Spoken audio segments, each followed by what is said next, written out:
is installed. Everything is working beautifully. I cannot wait till our next campaign because the battle cam is so much better now. Because I'm no longer using a peripheral link for the battle cam. I'm actually using the Voodoo card, and the Voodoo card is a true 4K card, which means when we see the battle cam in the future, it's crisp, it's clear. I've got professional lighting now, so I don't have to use a secondary lighting source. Cool. And I will be revamping my battle boards. I'm going to be putting LED lights on the interior of my battle boards to give it some light flow in to cast upwards. And yeah, it's going to be a lot of fun. We're going to have fun tonight because, as I stated earlier, tonight is all about the players tonight. This is the journey that they've been on for a very long time. Their characters have gone through some extraordinary moments of both hard choices, difficult opportunities. And before we start our recap, does anybody want to say anything before we get started? As we all awkwardly look at Mira. Who? What? Who, Mira, what? Well, everyone, I have enjoyed playing D&D for the very first time with all of you. I have grown to love your characters, and I've grown to love you guys as friends and companions through this amazing journey and story that we've all told together. So I wrote down a few things that the Grey Guardians have taught me. Out of the Book of the Universe, Mayra has taught me acceptance for the things that you're not able to control. Keen has taught me perseverance, that despite what life throws at us, you can get back up to fight another day. Her eyes ever toward the horizon. For Jet, her spirit, there was never a moment she wavered, even against the greatest of foes. She would face them head on and make them regret ever messing with her.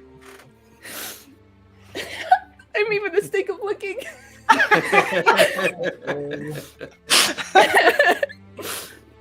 Abraxas, to be present. The only time we have is the now. The importance of your actions of today are what you should focus on. Think of the impact of now that will serve the future. Gork. How'd that go? Heritage. Future. Heritage and future. The effects of one person standing up and ensuring a future is both noble and selfless. Heroes come in many shapes and forms, but the God Killer is one of legend and history for his people. Storyteller, telling stories. The main maestro, the architect of the world of our characters, you have made strangers become friends and told a story that will stay within our hearts. In fact, thank you all for sharing your character and your stories with me and the rest of the world. I'm gonna miss these guys. Yeah. Yeah, I've been playing. Yeah. I have to say, I've been playing campaigns for, a good chunk of my life. This is the most memorable group I have ever played with the most heartfelt and, life-changing stories that we've told together for the past couple of years. So thank you all too.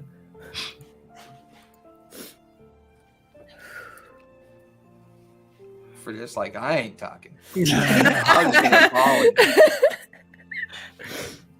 Hard to believe 2 years. I know it's that like this has been kind of like the first time I've ever gone from beginning to end with a character, like from bottom to level 20, and I'm thinking back like how like the situation my life was in when I started playing with you guys, just me as a player, and where like I've moved across the country. I got married. Yeah. I did like I think about it, like my human life is different than when we started, but this has been something that I've like been like something always this kind of constant of looking forward to like hanging out with you guys and just this all kind of came out of the COVID idea of like how do we get that feeling? How do I get that feeling back? I was doubtful that I would get that feeling of being around the table again. It's hard. And we're 2 years later, and you're like, I could not have pictured like a better group of people playing with. I've learned mirrormetrics.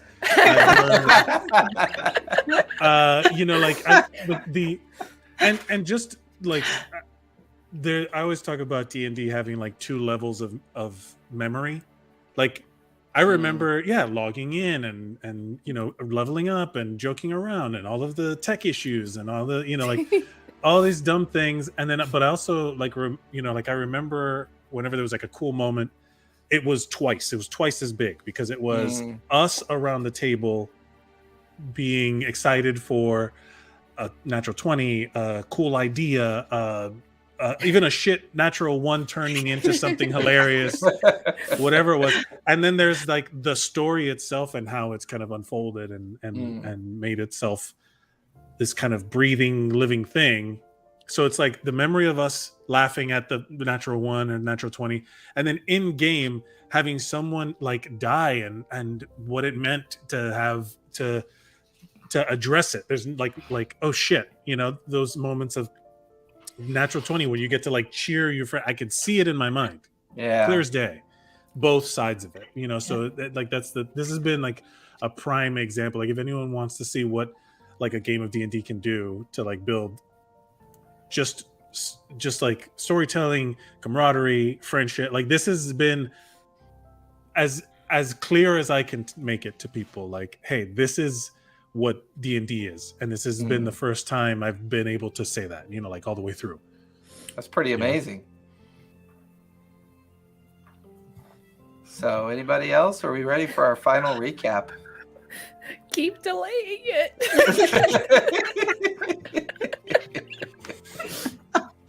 But it's true. We gotta finish telling the tale. Yeah. And what a tale it is. Journey that began a while ago with friends that are not with us now, either through the condition of the world and the way we move through it, but a group that gradually came to the realization that Keothi, a female Goliath of unique interpretation of the world, was beset with a vision. This vision of the calamity truly not being over yet. She used her chronomagic to cast herself out into the past and future of the people that she brought in to aid her in the discovery of the books of the 9. These 9 books, not known to her specifically of what they are in power or purpose, but brought about the idea of conclusion, brought about the idea that maybe if the calamity were to finally succumb to its end, the suffering of the world could end as well.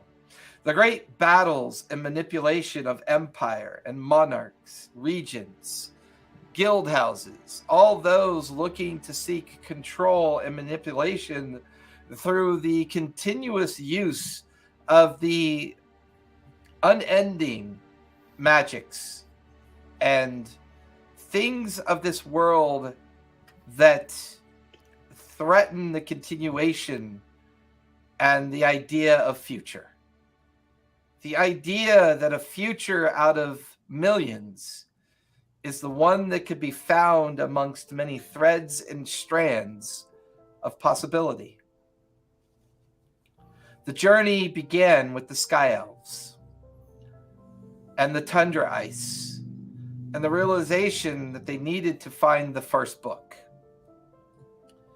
This journey led them with a friend that had to move on at some point. And this friend found some bit of peace and solace with Allura and worked for her for a bit to find clues in the library of Uthadern. The rest of you spent many months traveling, whether it's the first discovery of the Butcher Block, Moradaine's workshop in the deep underground, and what that gave an opportunity for Gork to be able to tinker with some unique magics. Gork discovering his own fate and lineage through the Lava Warrens and realizing the first understanding of their Templar self and the lineage and what it meant. All this culminating in the search of the Valley of the Dead, or Valley of Death.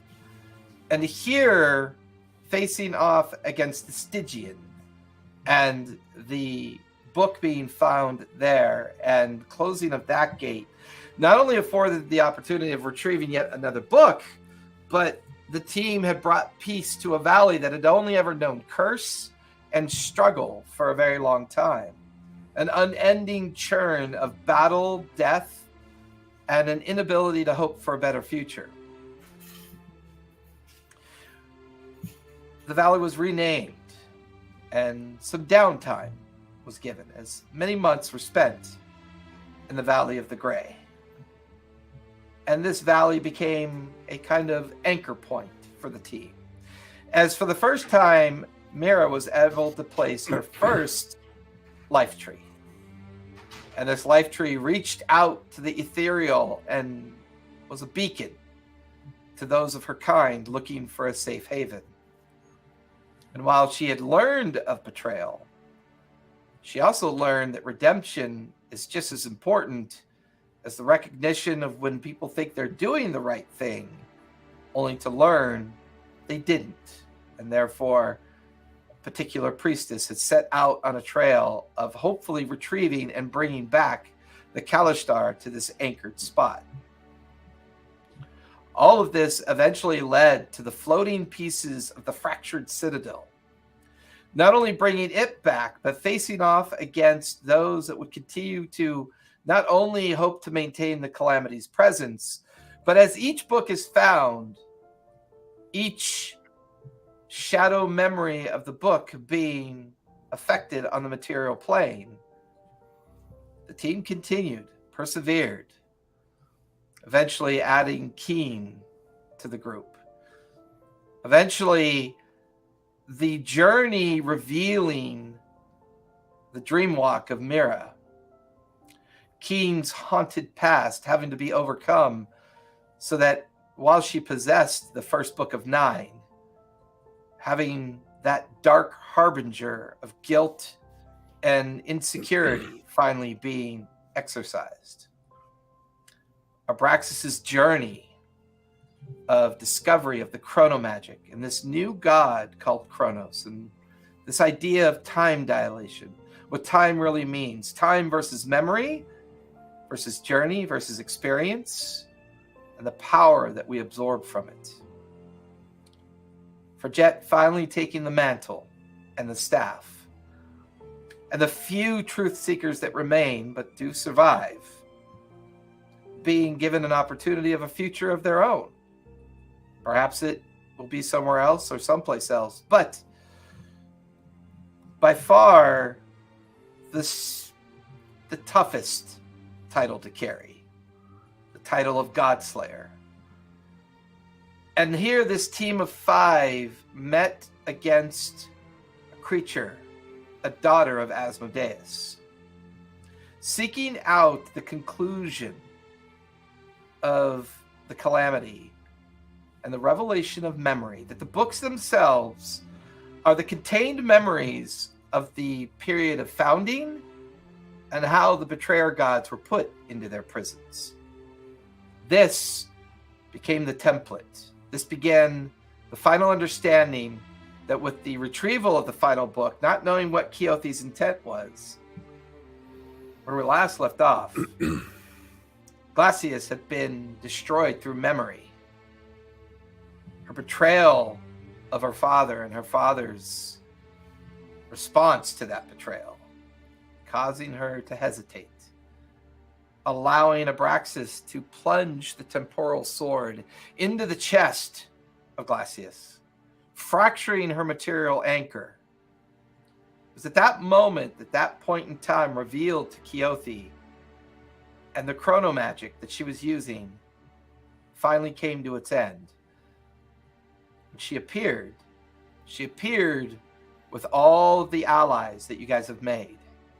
The Sky Elves, the great herds of Yeti, the Vikings and the Orcs of the Grey Valley. All the allies that have been affected by what you've done can be seen moving towards the great host that is coming out of the gates of Avernus. Here, Keothi makes her stand, tossing the book, the final book, over to Abraxas, and then creating a temporal shunt of her own to get you back to the Citadel.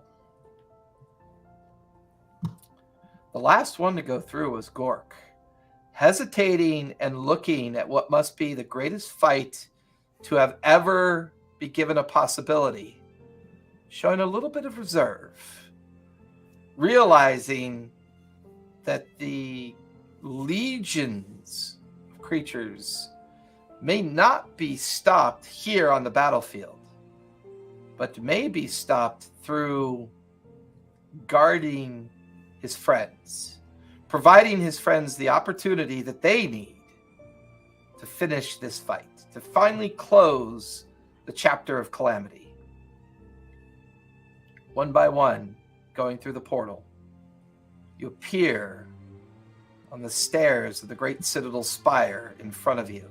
The Academy remade, the great fractured regions of the Citadel reassembled. You're greeted by a familiar dragon form. The Jade Dragon kind of looking down at the five of you. And that's when you notice that on the peripheral edge of this place, under rock and near hiding places, all of the dragon folk, or the dragonborn, from down below have assembled here. That's when you realize out on the horizon, great masses of creatures are slowly making their way towards the Citadel. You can see explosions of arcane gates coming into existence, as the very gates of Avernus have been sundered and opened upon the world. All of it emptying itself out into the space to stop the five of you. The dragon looks at each one of you and smiles. Her huge wings and mass kind of circling with anticipation of the fight. She looks up at the incoming tide of unending chaos. Well, we'll hold them off as long as we can. And you watch as the dragon takes flight. You watch as the maybe 100 or so dragonborn, heavily armed and armored, begin to make their way towards the edge of the precipice of the Citadel. The five of you stand, get at the entrance. The double doors are open, completely vacant. No sign, no sound. Just the restored interior of an ancient citadel that maybe holds the final clues to sealing both Avernus and potentially setting things into their proper expectations. The temporal shunt has gifted all of you a long rest. Hallelujah. So you can go ahead and click You're off welcome. a long rest. I did. I should have been doing that the whole time. Long rest. Well, I mean, it definitely had a lot more presence because you finally had the sword. And it's funny because me and Barry were talking about this last week. We were like, it's amazing how she didn't give up on that sword. Mm.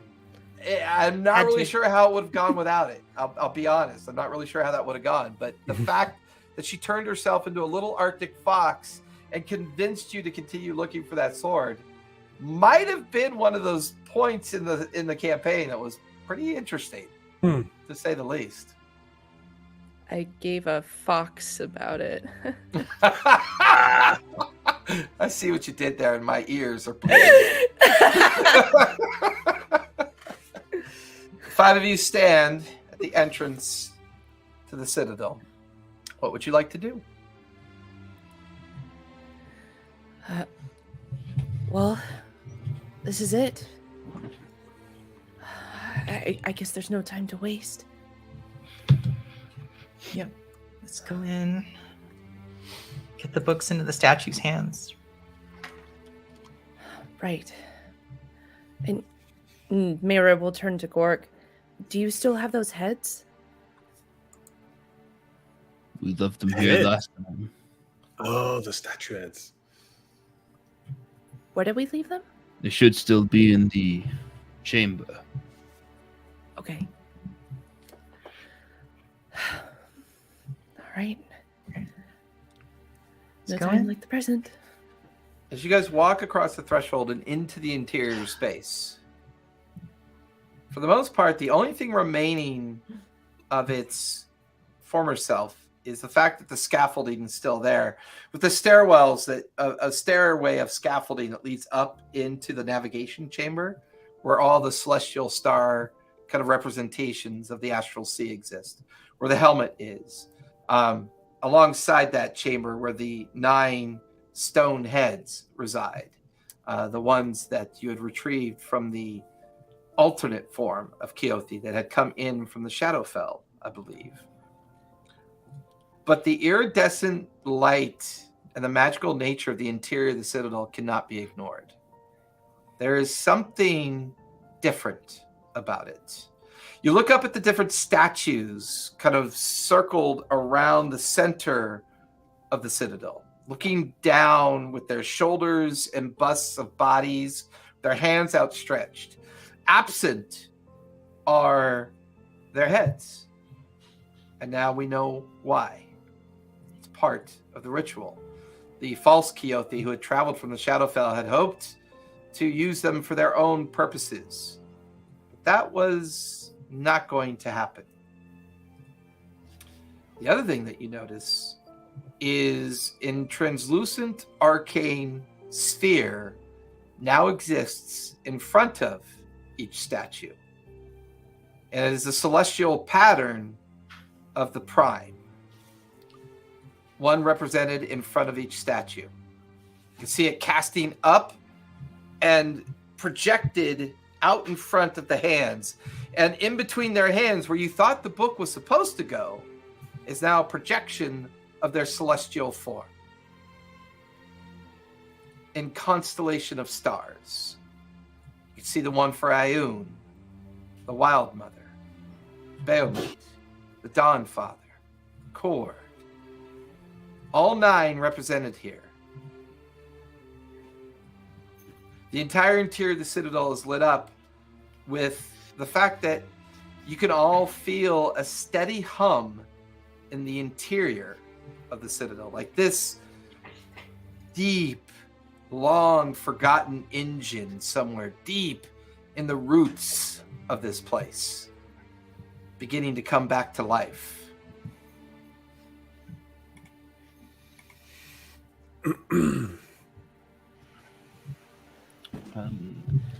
So the heads the are they're still laying on the ground where we left them. Up in the astral sea chamber, yes.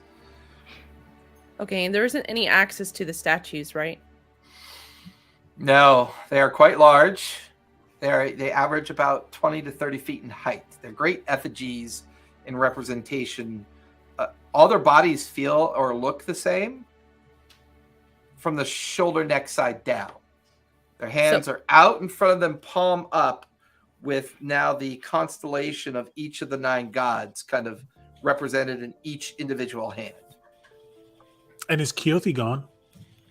I was just about to. She was left behind to do what she can to delay. She's So doing the battle. fight. Yeah. She's essentially leading the fight with Alora and Kima. This is Mount Doom, and the battle's happening outside as we're throwing the ring into the right. Correct. Nice. See what you did there, buddy. Yeah. No, I dig it. We need to. I guess has Abraxas seen a vision or timeline of this event? Like, is there? No, the last thing you remember Keothi saying, she has no idea what to expect next. Her time and Right. understanding of vision and time is brand new from this point on. This is the gap. This is the end of all things, Correct. time wise. Got it. Correct. Okay, I guess there's one way up, and Mira will mold earth and get like a column to go up to like the hands. Because I can't fly. I remember flying, and then there being like How is it? temporal. Is it like statues, That or was like when is it the- in the wall?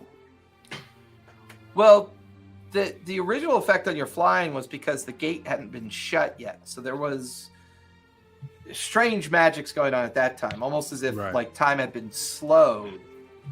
That's been effectively gone for a while now. The way that you view the 9 statues, they're in a semicircle, almost like in a very kind of like theater way, like this huge theater. Like they're all It's looking space. down in the center? Yeah, and they're like all Oh. arranged around it, and there's no heads, right? It's just their hands.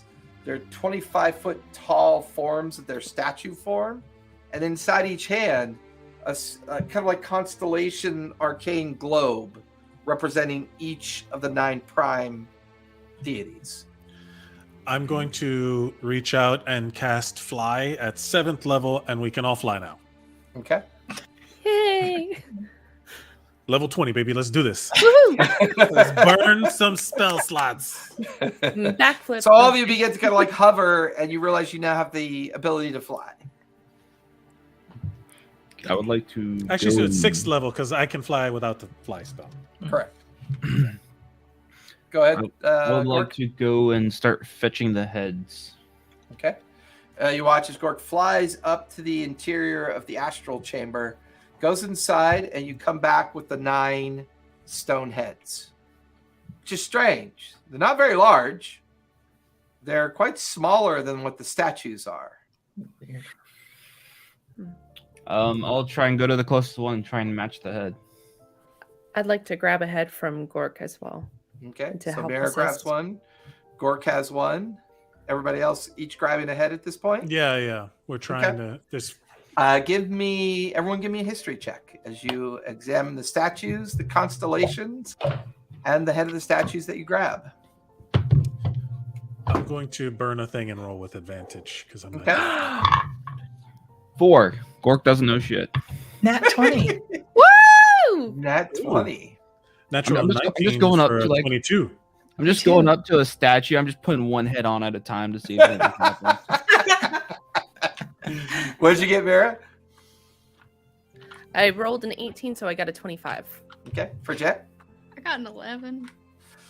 So as Gork and Forget are at the first statue, just trying different heads, Mira, you recognize one of the heads matches one of the nearby constellations, the kind of like the second statue over, where you can see the pulsing globe of Starscape, kind of revealing the constellation of Ayun, a prime deity of intelligence, magic, information, knowledge, those that seek dark, or those that seek deep understanding of magic and knowledge will typically call her Pantheon and call her someone that they follow.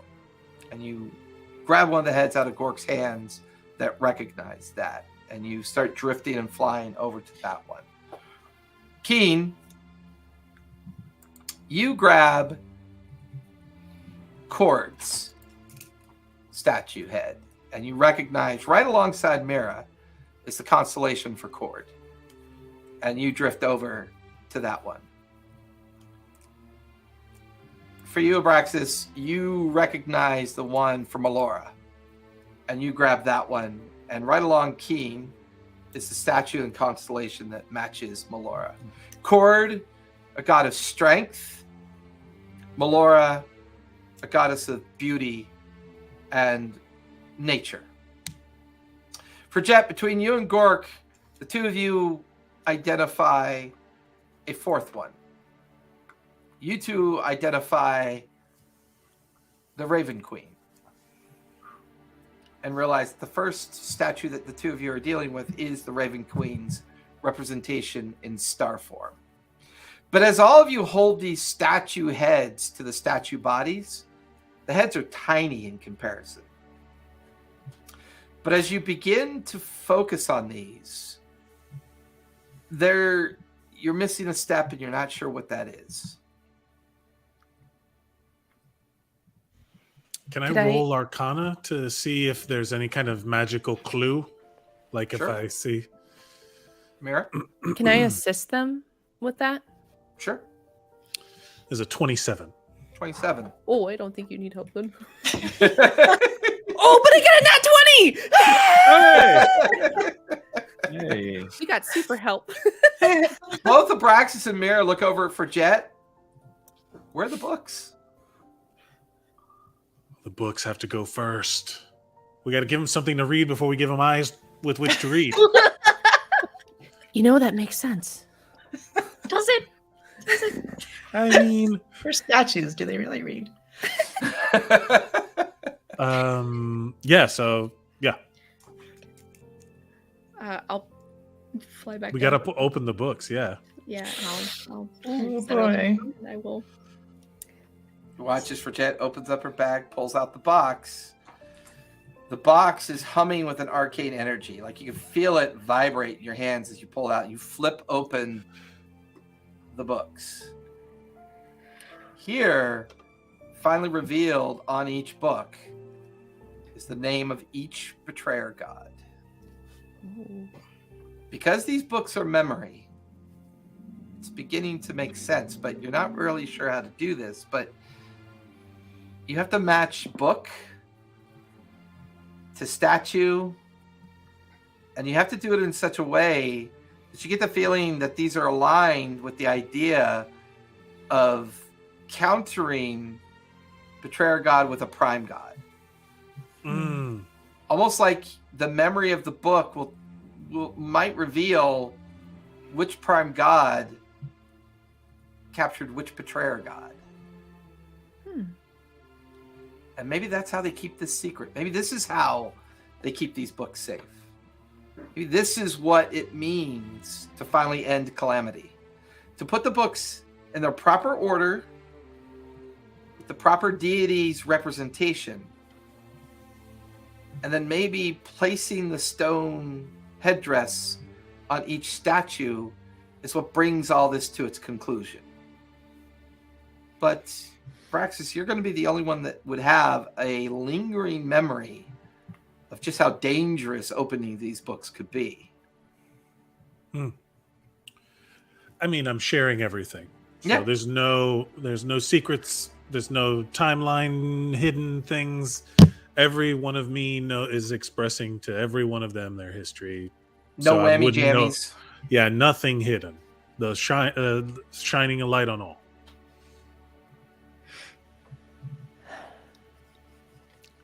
But we do have to. Somebody's got to do. We each got to do something.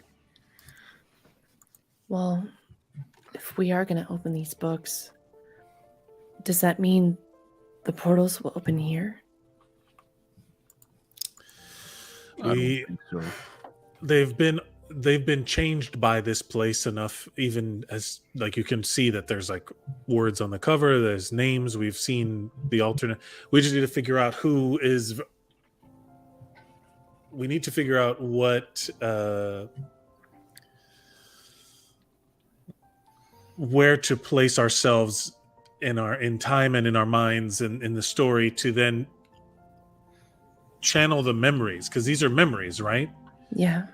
So if we open these, that means that our brains are going to be flooded with the memory of creation of these things, if even if it's just an echo. So we need to steel ourselves and protect ourselves. Okay. Maybe if we skip to the endings of the books, that'll be like when the primes captured the betrayer gods, and we'll know which ones to match. First, so you know what? Spoiler Yeah. alert. Do we have to have the books open to like a specific point? When we originally came here the first time, weren't we gifted a vision of the ceremony Mhm. being done? Yes. By the... Of one timeline. I don't know if And it got interrupted by the explosion. right. Yeah. So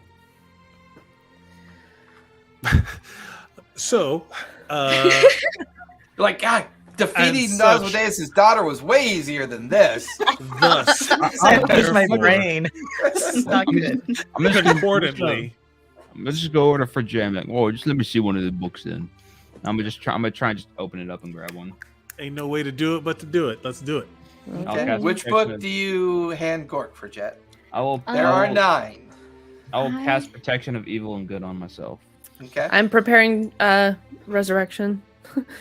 There is the Book of Asmodeus, the Book of Bane, the Book of Gramush, Book of Lolth, There's a Dune, Tiamat, Torog, Vecna, and Zaire. Oh, you said Book of Grimush. Give me that. There's your guy. Give me. I was gonna give you the one with the god that you like already beat up, but that's fine. Right? It was because that was Gramush versus Zariel, no? I don't remember. It was Zariel, yeah. It was the Avernus book. Sorry. I'm gonna just go ahead Yeah. and take that. And just... Gork, go ahead and give me a wisdom save, please. Fantastic.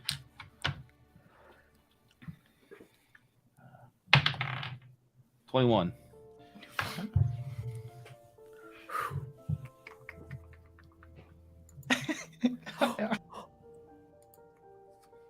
Oops, wrong one. My bad. Oh, I'm back, baby. Gork, you are adrift. Your mind circles in such a way that you suddenly can hear the drums, the war horns, and you're standing amongst thousands of orcs. Thousands. As far as the eye can see. You look to your right and your left. On either side of you, your heritage, your lineage, your ancestors, all those that visit you in their translucent magical form as you've invoked the memory of those lineages. This feels more real, more complete, like you're there. You could hear the guttural growls of dozens of orc, beating hammers, bashing shields, staring across the vast plains. And here, moving amongst the orc, a strange kind of demon-like visage, bolstering, commanding, forcing these Templars to do its bidding, and a great sadness washing over you. and the thrum of Grumash's drum beating in your mind. On the opposite landscape,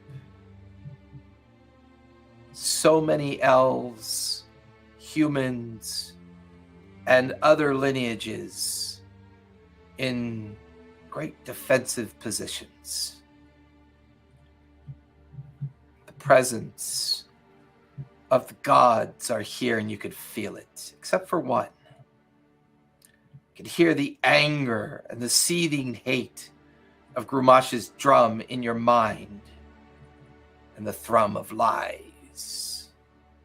The great lie that Zarel told the Templars and brought them here to their doom. You watch as a single wizard begins to glide up and out of the massed throngs of the opposition and floats there. Begins to invoke Ioun's wrath. And all the knowledge of the lie being poured into the masses below. And in this moment of confusion, you watch as great clouds of arrows, chromatic dragons of gold, brass, and silver, and copper, beginning to descend in and towards the lines of the Templars. And then you blink. You guys watch as Gork's presence is back. His mind no longer looking away. And without even reacting, Gork takes the book, walks over to the statue of Ioun, and places Grumash's book into its hands. He did. As you do that, Gork, the sound, and all of you look around to watch ethereal visages of orcs fill the entire interior of the Citadel. Thousands of them. And they let out a great war chant of relief. Their souls finally given the gift to travel to Grumash's house and to know the forever war of the Astral Sea. And they all turn in unison towards Gork. And they cough. Boo! Great crescendo of orc yells cascade out and around. And one by one, they begin to fade.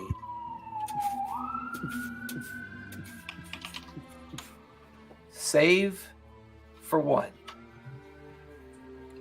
The original parentage of Gork's line. The first of the Templars. The first who fell sway to Zarel, condemning this line of orc to perpetual servitude. It steps forward. I knew it was you. I knew you would be the one that would free us from this. Thank you. And just for a moment, there's a smile, and they fade. And as they fade, you watch as one of the statue heads goes to full size. And it's a visage of Ioun. Her great Ioun stone eye in her forehead. So whoever had the Ioun statue and head would watch it come to full fruition. The book in the hands, the celestial map sparking. The head kind of adhering to the statue. And then the Ioun stone in the head flaring. It's the first of 9 is concluded. The relief given to those souls trapped and lied to at the time of the betrayal of Zarel. Grimash's book, safely in the hands of Ioun, safely in the knowledge of the deep secret, finally concluded. And you watch as a bright, kind of like cone of energy lashes up in the direction of the astral chamber. And as it hits the astral chamber, the thrum of the citadel gets louder. The thrum of a deep, long-forgotten engine gaining more power. I do not think the books are dangerous here. That was excellent. And Mira will fist bump Gork. Like the Thor and Hulk just walk. Yeah. Cross-tying strength. I have created. Or yeah, you activate your Yeah. your It just turns on when I get hit. I've created super nerds. I apologize.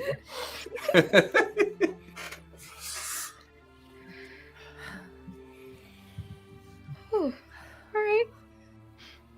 Well, who's next? I Almost guess got up by one. I guess I'll go. And Mira is just gonna gingerly like put out her hands and just like shaking and grab a book. As you do, your hand wraps around the Book of Tharizdun, betrayer god of destruction, chaos, the antithesis of Melora.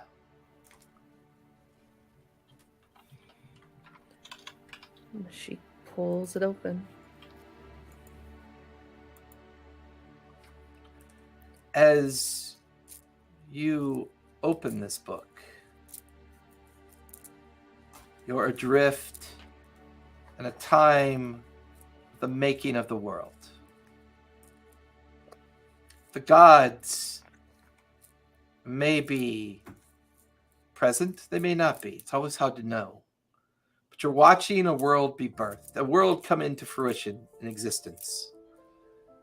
You then feel the incessant sadness of Melora's mind as you watch a great darkened cloud of destruction, hate, chaos, cataclysm. A cloud linked to a god that sees only opportunity to remake a world in an image of their own. And as this dark void spreads across the beginnings of a world, you watch as a translucent hand, translucent form stands in front of this great void. They seem to be sylvan in appearance, but it's an odd feeling at first. A strangeness, a familiarity. This form reaching deep into their inner self to find the power that they need to channel Melora's faith and understanding in them.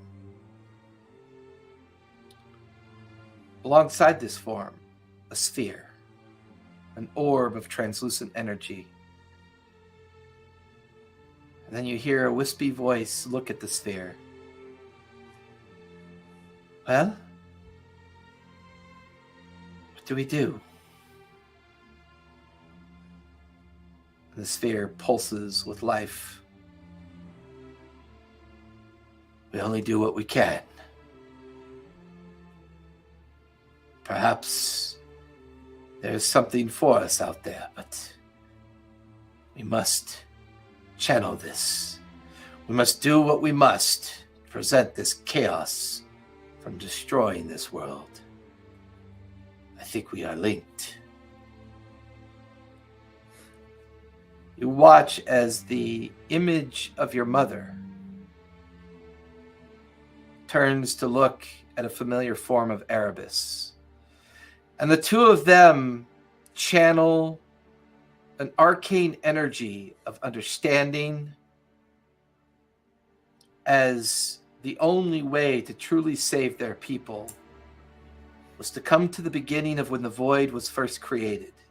And when this void fractured and was sent spinning off into the astral sea, it threatened the very existence of the Kalishtar homeland. And just for a moment, your mother's face kind of turns to look over her shoulder as if someone's watching. And she just smiles.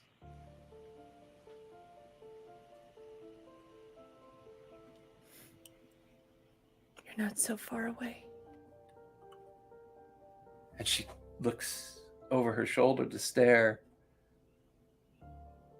Erebus floats nearby, comforting her.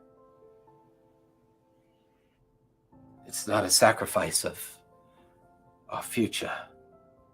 It's a redemption of our past.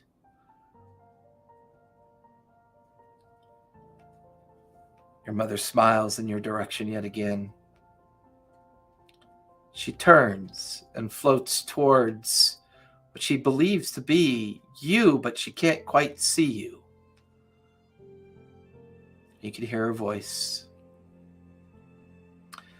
I'm not dead. I exist now because you and your friends have done the one thing that others of us could not do. And I am taking this opportunity to set things right. She looks over her shoulder away from you to see the ever-creeping, growing void getting closer and closer.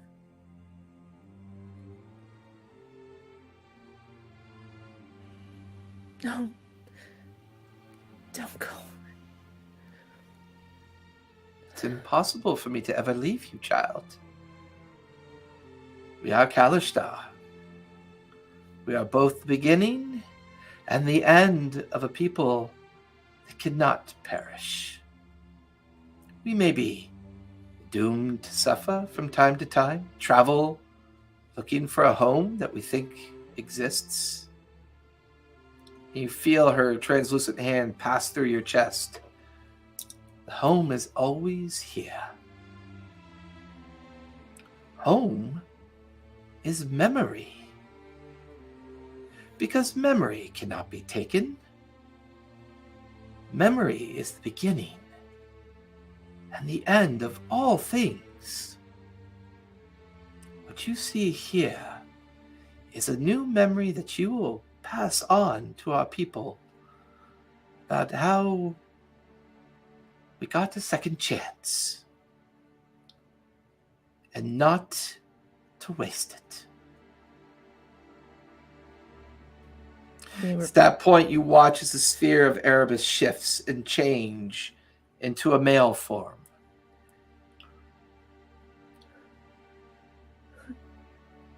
And looks at you. You're not looking too bad there, Erebus. As your mother says, I am the first of Kalishtar. I am truly the beginning.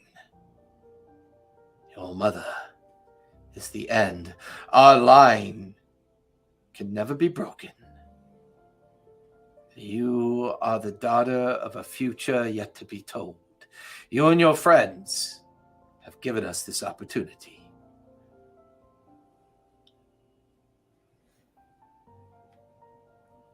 I understand.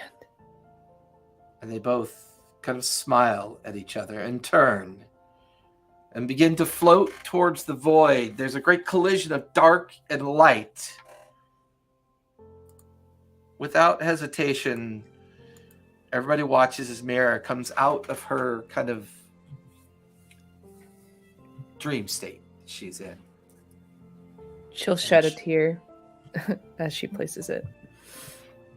And you watch as she places the Book of Therzadun into the constellation hands of Melora, the statue, head growing to full size, the bust being remade, another like shunt of energy crashing up into the astral chamber, the thrum getting louder, getting deeper, getting more present. Who would like to go next?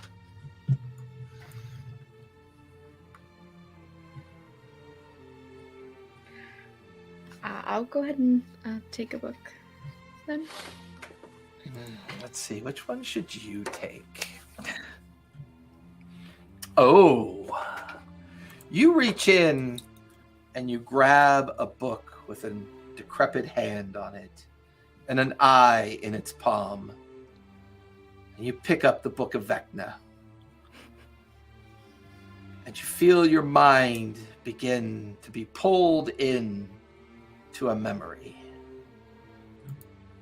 And here, you feel yourself drift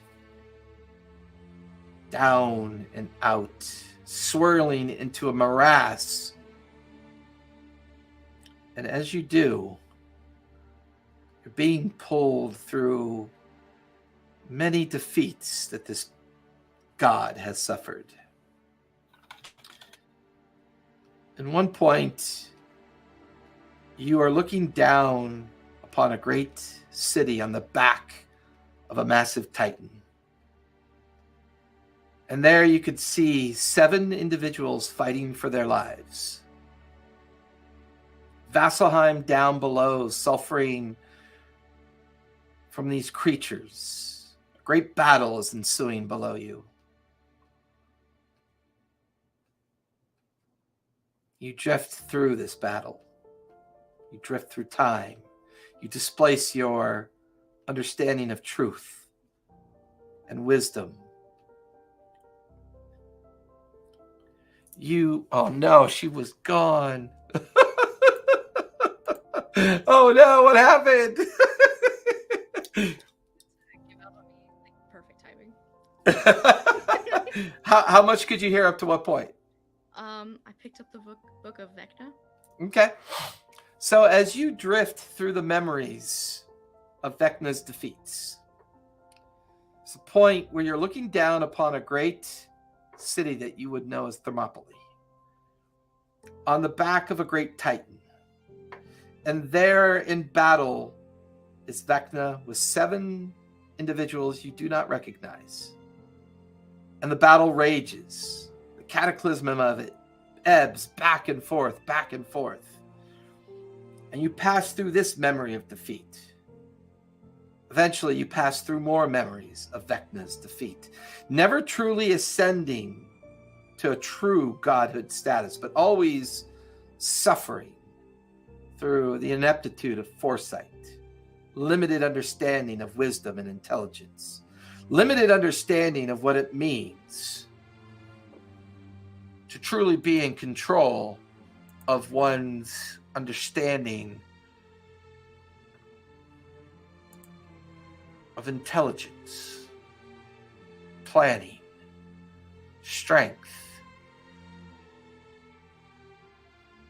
You're on the back of a dragon, flying high over the unending battlefield down below. You look at your gnarled gnomish hands. You see the staff in one hand, and you're wearing the mantle. But you are the first of the truth seekers. You remembered this vision before. This individual living a very long time ago, and somehow has transcended to this point. Looking down below, you could see the great vast army of orcs, the demon creature waiting amongst them, bolstering their ranks and numbers. You could see a great dark void creeping ever into the interior of the battlefield, but 2 bright points of light fending off that void. The great platinum dragon's visage arcs its head to look back at you, and the booming voice: "Shall we give them the time that they need?" And you look right and you look left, and you can see great swarms of copper, gold, silver, and brass dragons, all flying in like a hovering pattern behind you and the great platinum dragon that you sit astride. You grab onto the staff. You feel the power of the mantle and the staff ebb through your body as the massive hordes of red, black, green, blue, and white dragons begin to lift up and out of the great masses down below.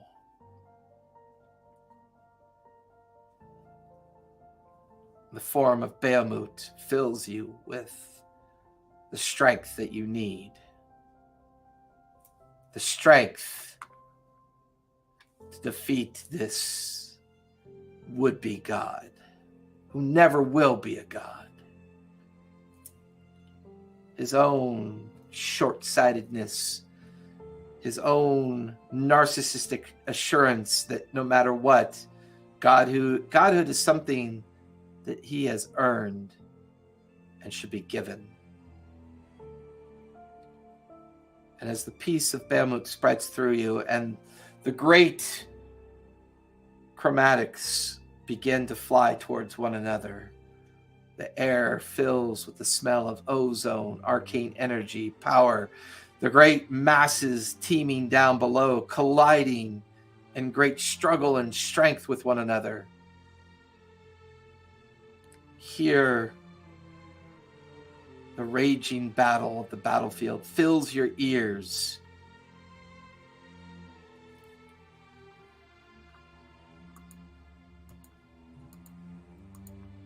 All of you watch as Fredette drifts over with the Book of Vecna and places it in the celestial star pattern of Bahamut. She then walks over to the stack of heads, statuesque heads, pulls out Bahamut's effigy, places it in its spot, and a third column of energy arches up into the astral platform up above, the thrum of the citadel getting ever louder.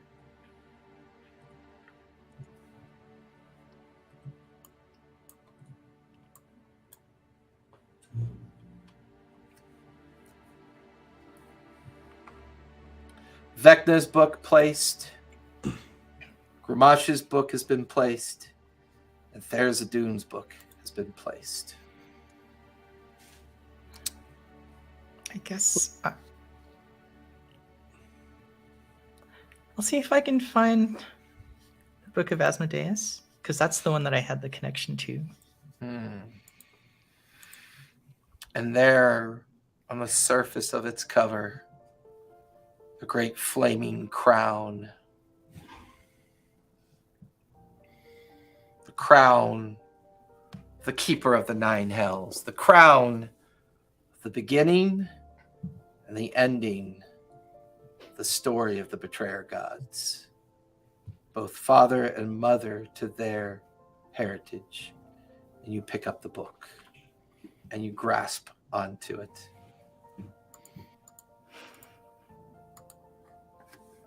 As your mind drifts into memory, here it starts and begins the redemption of yourself, coming to terms with what you were and what you've now become. Lost in the treachery of a world that never gave you an opportunity to be anything other than what they forced you to be. The realization of being with your new friends and journeying with them alongside you. A great sun, the glowing orb of the sun of Exandria. So close, but you know it's so far. And as the battle rages below, you can see the growing void of darkness creeping towards two very shiny sparks of light. You see the great orc horde and legion fighting it out with all of the defenders of Exandria, and then the great tides of all the dragons ebbing back and forth over this huge struggle of control over the battlefield. So easy just to close your eyes and forget all of this, to forget your own past. But it's the journey of healing. You feel a connection with the sun, the great orb of life. And here you can hear a soft voice in your mind.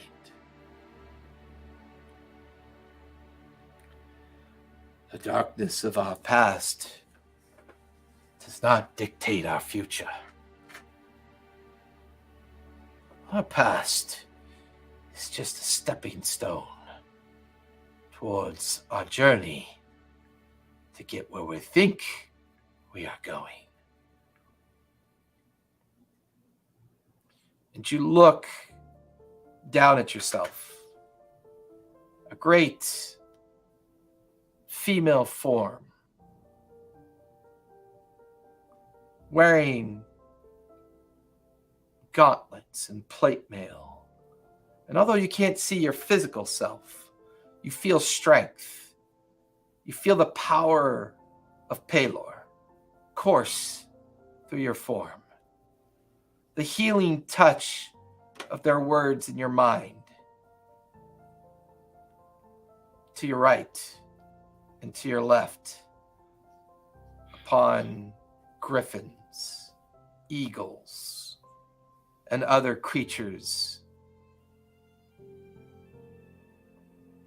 The great cadre of Pelor's followers, all the paladins of the known time, are here.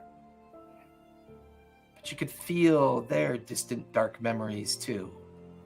Bad choices, bad journeys, fraught with misgivings, uncertainties. You could just feel the healing energy wave out from yourself and into them. And then you feel Pelor's mind just join with yours as you take on the visage of the first of all Pelor's champions.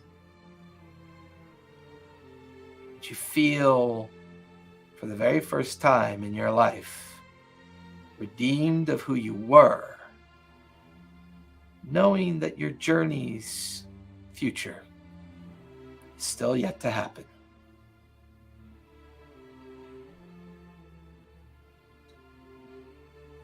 And as you come out of the confines of the memory, you take the Book of Asmodeus and you walk over to the constellation that represents Pelor. Placing the book in its hands, the great statue head coming back into its rightful condition, placed upon the shoulders and bust. A fourth column of energy arcing up, striking into the astral platform up above. And now all of you can feel the citadel begin to spin on a slight rotation, barely noticeable.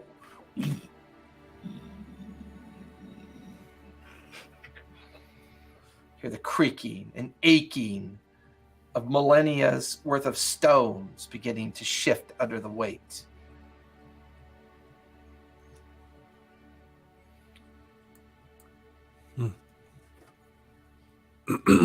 This whole time Abraxas has been like kind of above everyone, just making sure, like waiting to see if anything bad happens, just very like in kind of like a protective stance, kind of like wings out, you know.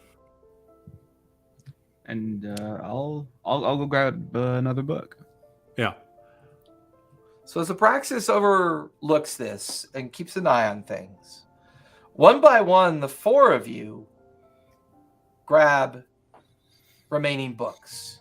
You relive the memory of the beginnings of Calamity. each of the betrayer gods being tied in to each of the prime. And you relive those memories. The great battle that was fought. Time and time again, watching it play out below you.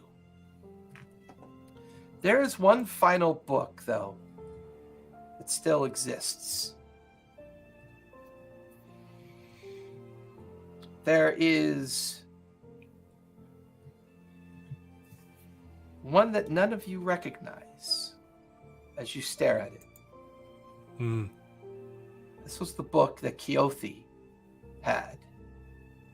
It doesn't seem to match any of the betrayer gods, and it's confusing. The image on its cover, its surface, is a darkened background with 9 symbols anchored around it. And in the middle, a single black star that seems to kind of like pull light into it on its own accord. I'll Yeah. open it. You watch as Gork picks it up. Gork, give me a constitution save, please. Oh, I'm good at those. Kind of. Nat 20. Nice. 26. You almost feel your entire life essence get pulled into it. And as you're kind of like pulled into it, you hear the sound of a ticking, but it doesn't sound right.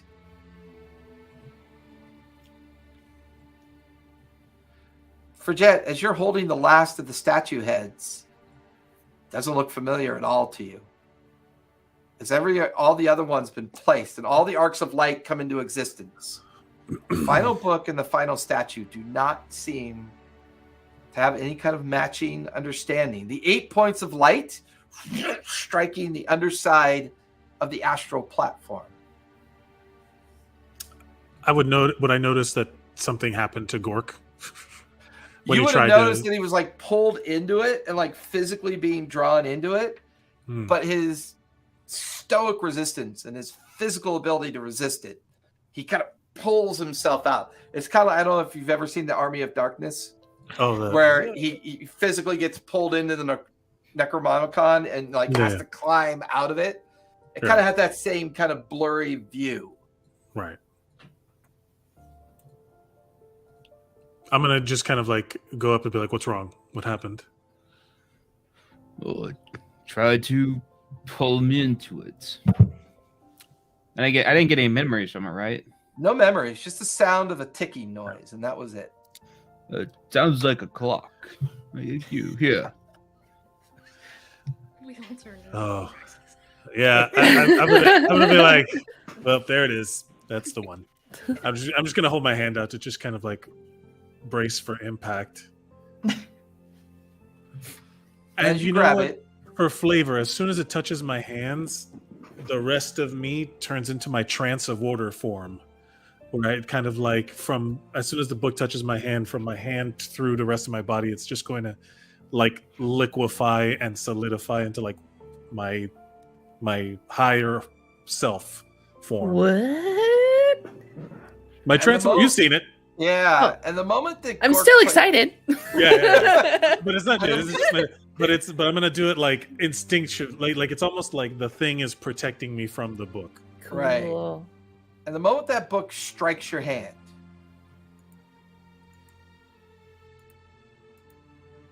you're immediately lost into the sound of that ticking clock. Yeah.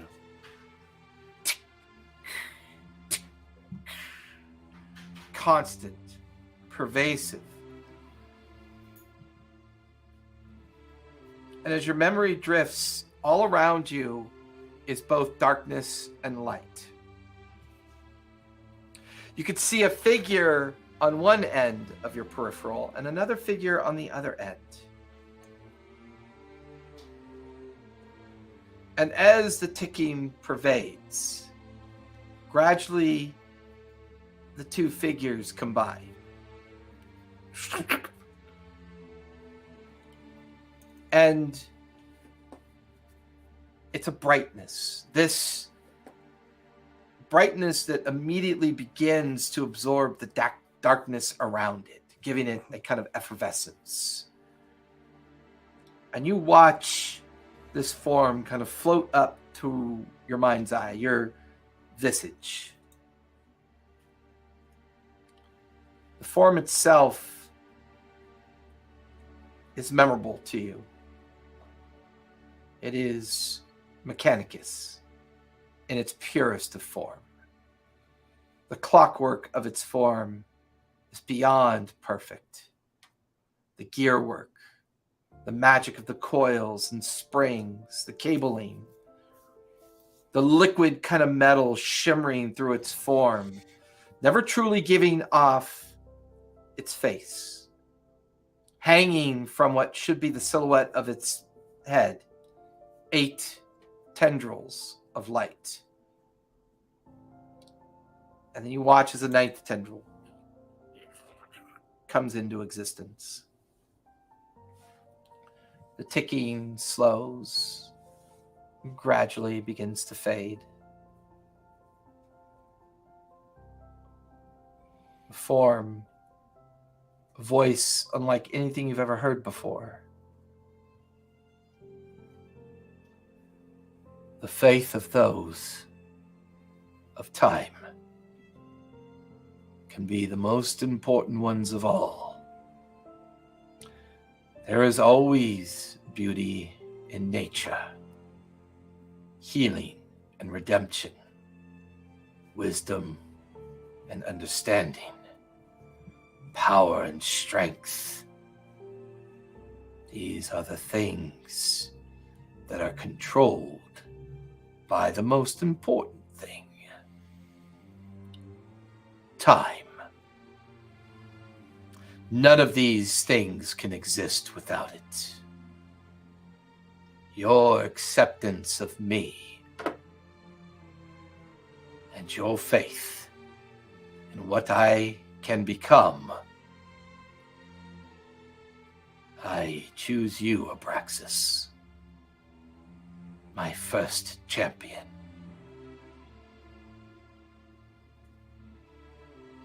And you watch as your form begins to change. And those looking at you would notice your form begin to change as you take on the purity of Mechanicus. Your sentient understanding of the beginning of time comes into your being as you're gifted as the first champion of Kronos, a new god that has been brought into existence because time itself is living. It's important. Time is what it takes to love. Time is what it takes to wage war. Time is what it takes to build things of beauty, heal, establish faith, creation, existence. Without time,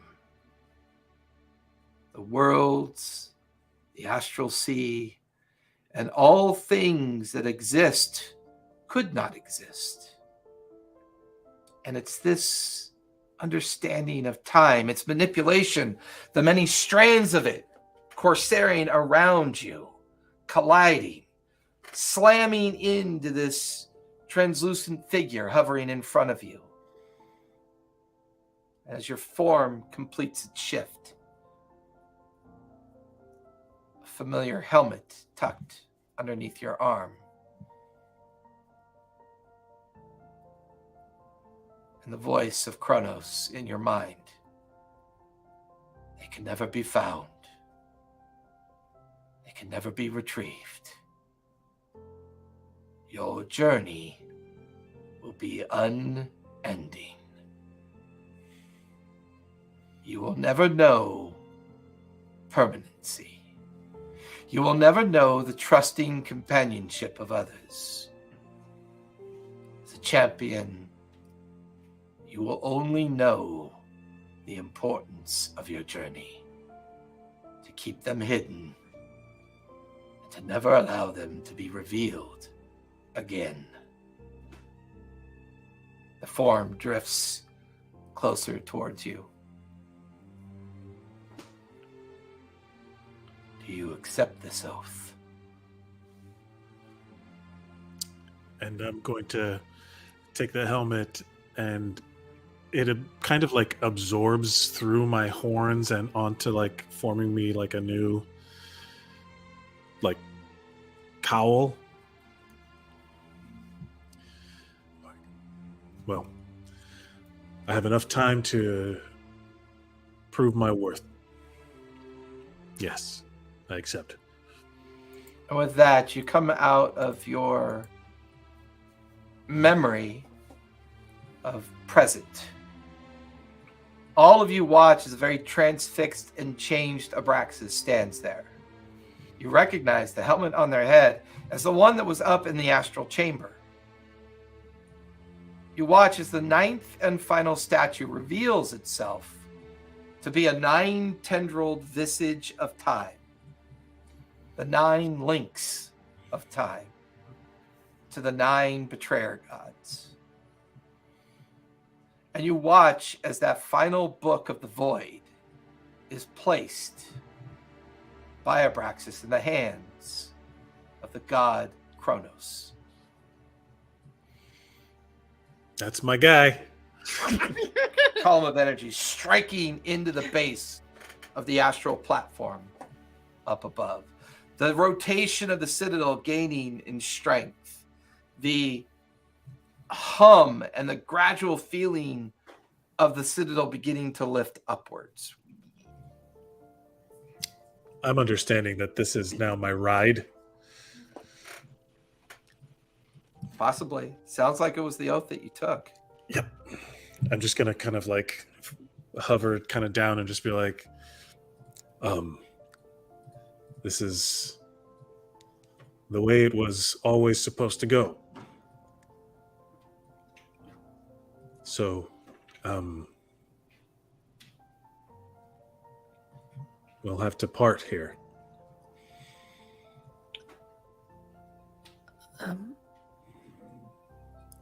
No. This has been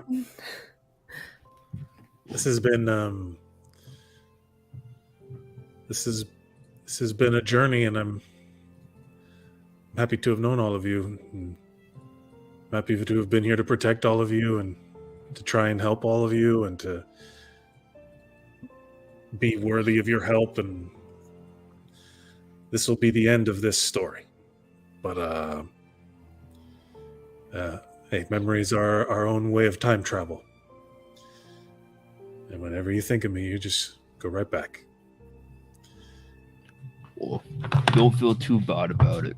I almost didn't come here. On another timeline, you didn't, but there's plenty of more battles for you to fight, Gork, I think. Well, we'll see. But you've helped rewrite the history of this world. Maybe not by punching. I'm sorry it was books, man. I really am. I'm sorry it was...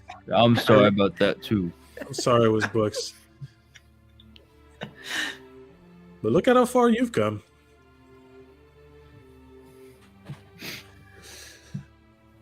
I just kind of like look around at everybody. I'm not quite sure what the next steps are, but for all of you, we gotta head out and reclaim your time now that we're done. You're gonna, like, come back and visit, though, right? I don't know what the rules are. I never have. Just kind of...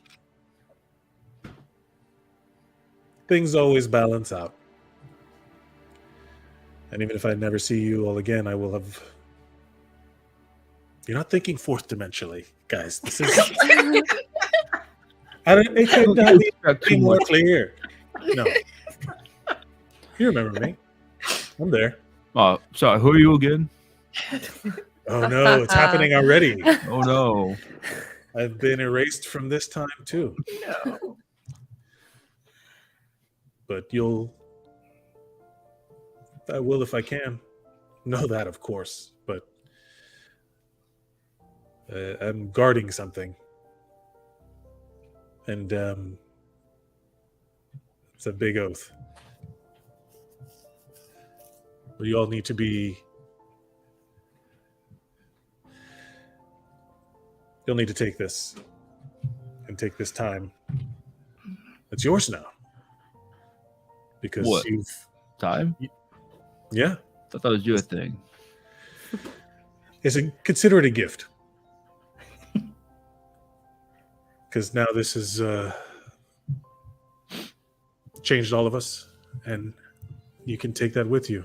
Mara, you can take your people with you. Plant the trees. Share the memories. For Jet, I'm sure you're going to write this down in a book of some kind. It's gonna be like a whole saga. Yeah. And you'll share those stories. All those books that you would go looking for in libraries, now you get to put some of them in there yourself. And Keen, you can redefine who you are as many times as it feels right to do.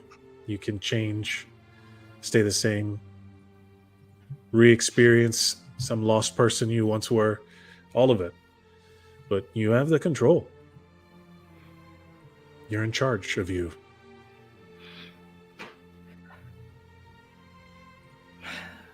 Abraxas, you've always been the one to take care of all of us. And now you're going to be taking care of everything. I mean, yeah. Well, you were there to take care of. You're the team. This was always the team. The path. And I'll take care of everyone who... just think of it as I'm just adding more people, more life, more time to the things that I'm taking care of. Oops, the things that I'm taking care of. But Yeah. Who's gonna take care of you? I got time on my side. I'll take care of all the... Let's think of every time, idiom, phrase, everything, reference, pun. No, I got nothing but time. And I think this was whatever pain you experienced, you know, that changes you also. It guides you. It, you know, I got you. And it'll be my privilege and honor to not just take care of everybody, to know that by taking care of all of this, I'm taking care of you for.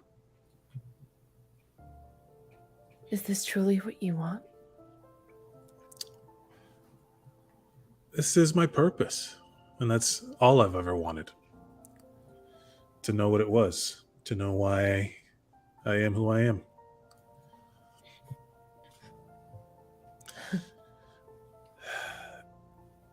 I don't know what form I would have taken in every other timeline. I've seen some, and maybe part of me is... Maybe it took my metallic skin to take the Mechanicus energy that formed me as when I was an egg.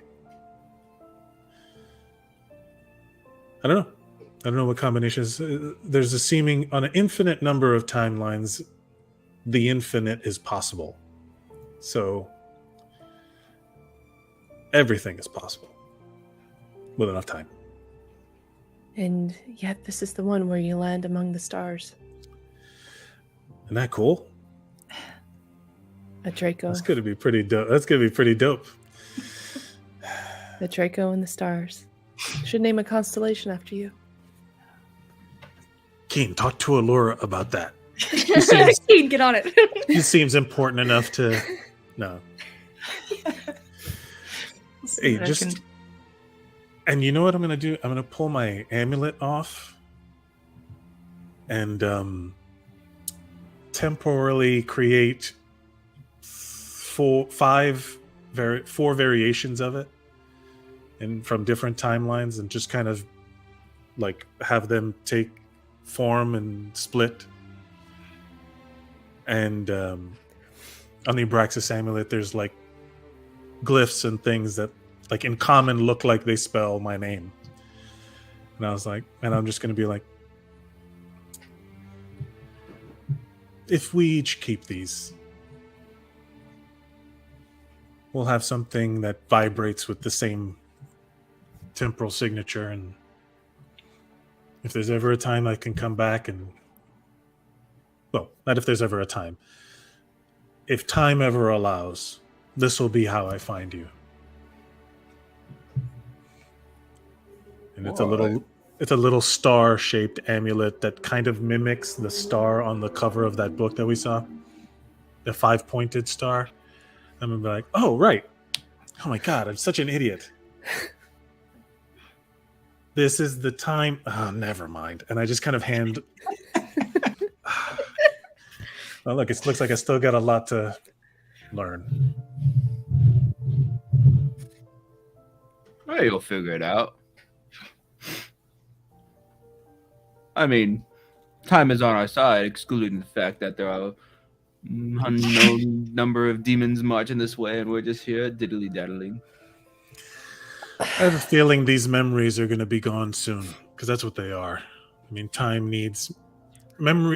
Memories need time to have an anchor in existence. Time is just a series of anchor points for events to have happened in. And I'm about to take all of that away from them. I think. As far as I understand. And I mean, you know what? It's worth a shot. All right. Well, do we have any more of those books? I'll go over to Bridget. No, we're done. We're done. That's out. It's all of them. That was the last one.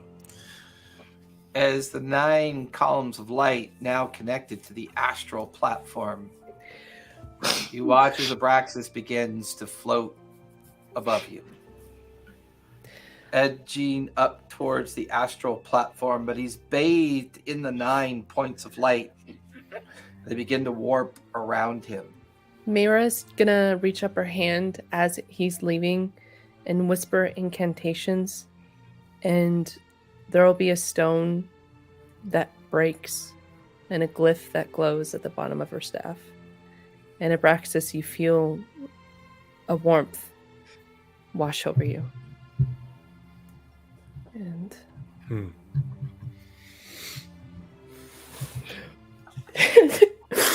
Thank you. As he drifts further away, the light bathing him to the point you could just see his smile, an absolute certainty of purpose. And the light completely absorbs him.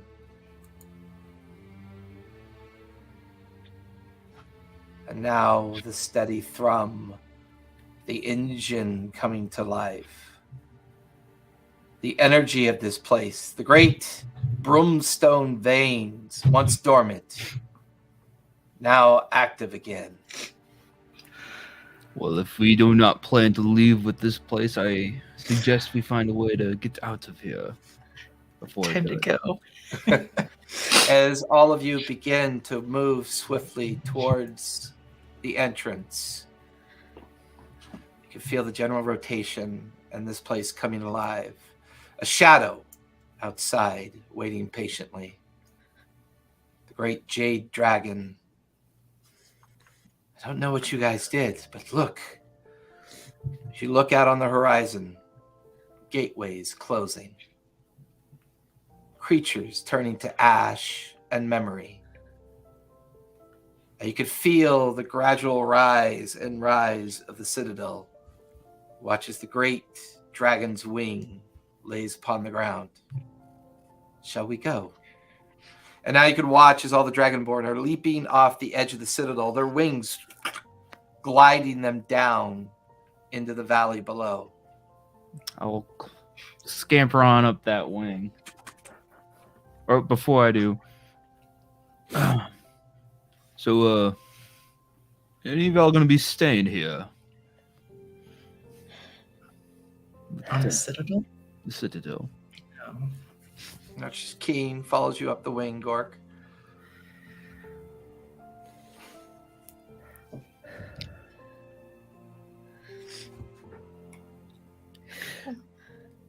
No, I couldn't bring myself to stay here. Watch as Keen helps for Jet up onto the back of the dragon.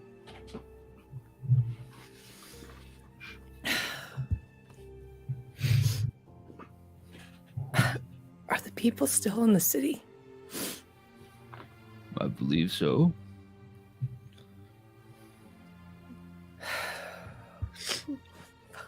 You're gonna be staying here with them.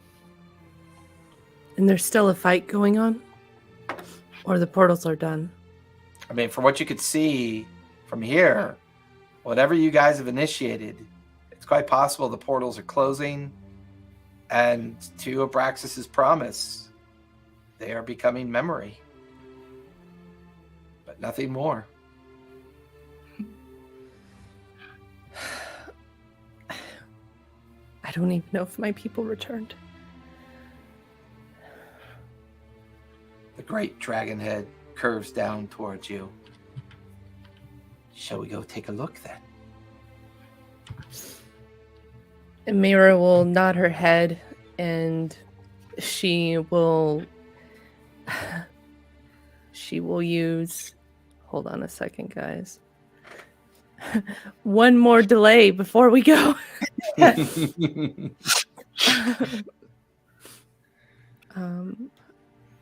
know I have it here. Hold on. I'm going to use Draconic Transformation. And I'm going to take on the visage of a dragon and have the horns come out. And I'm just going to let out a huge roar and belt flames out in honor of Abraxas's sacrifice for all of us. And there'll be spectral wings that pop out just like a dragon. And she'll descend with all the others. You watch as the dragon leaps off the edge of the citadel with Fridget, Gork, and Keen on its back. Mira's dragon-like form cruising. Well over 100 Dragonborn gliding down towards the coastline down below. The familiar valley. You watch as the great ancient statue holding its hands out begins to light with an iridescent kind of arcane bubble of energy that sparks out with a kind of like arcane explosion. You watch as the citadel rises, and then suddenly just a pinpoint of energy collapses in on itself. And you watch as a star streaks across the horizon. Explosion of energy, and it's gone.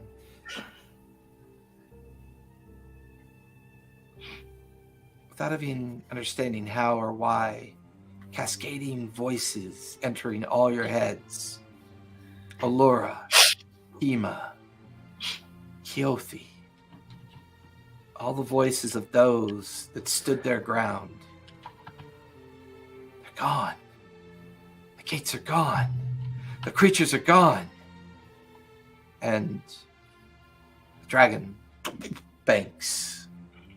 Mira banks. You guys begin to fly in the direction of Anchor's Weight.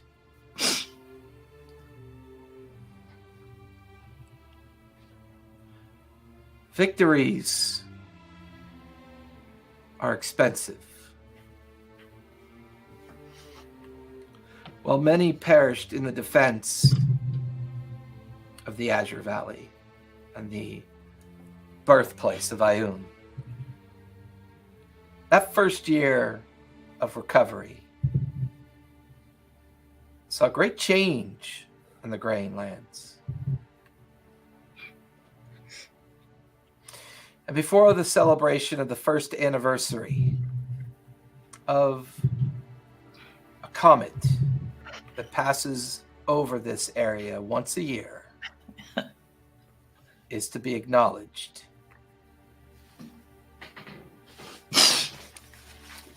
A few of you have unique experiences before you're going to do your epilogues.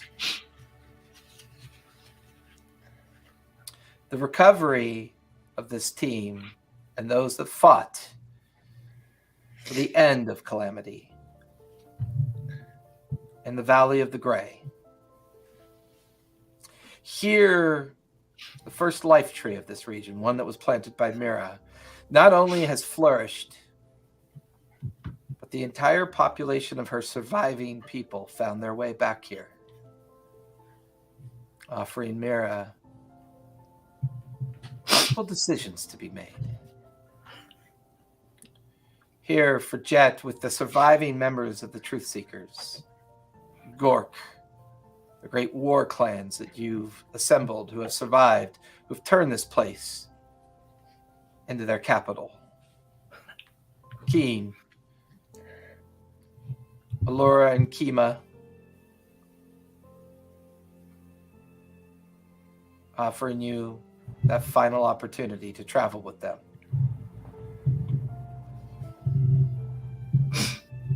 This year is about recovery, healing, and growth. With that in mind, what does Mira plan to do with her future that's been earned? She will lead her people into safe lands, in the Graying Lands where the first tree was planted. There she will lead her people in peace as a head priestess. She will teach the many generations to come about the heroes that saved this land, about the Draco in the sky, and all that the future has to offer because of what we've done. And she'll walk through the towns and hear the soft breeze and the chimes. She'll once again hear the harmonic voices coming from the temple once more as she leads the procession back in. And she breathes a sigh of relief once more. We're home.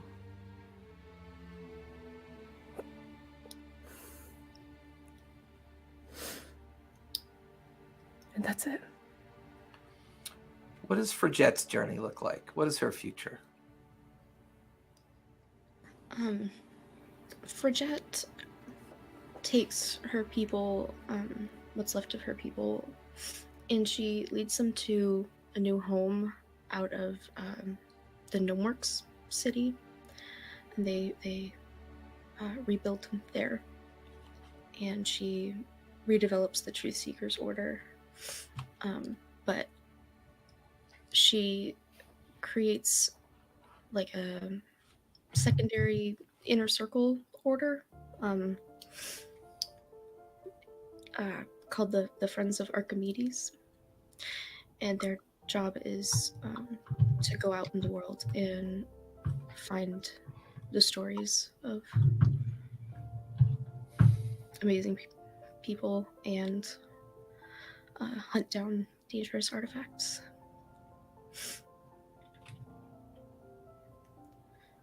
Keen, what does your future look like? Okay. I probably wrote too much.